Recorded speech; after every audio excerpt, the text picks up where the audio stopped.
Hey everyone, Gil here at graymanprepping. On today's episode of Your Prep for Today,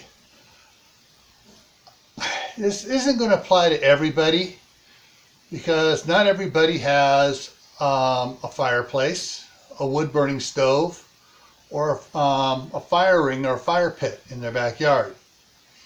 If you're living in an apartment,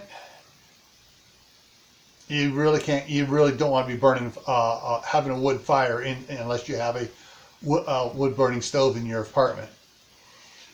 And that is, collect firewood.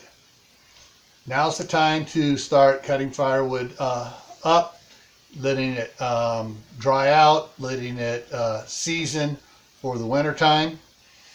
And so this is one of those things you don't want to put off until the last minute.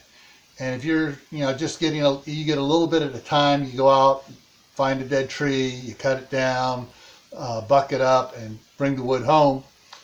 It's going to take you a while to build up enough firewood to be able to go through the entire winter if you should lose your other source of heat. All right, so think about storing firewood now. Stay happy no matter what life throws at you. Stay safe, don't go out and do anything foolish. Keep adding to your preps: water, food, medicine, clothing. Learn a new skill and gather up some firewood.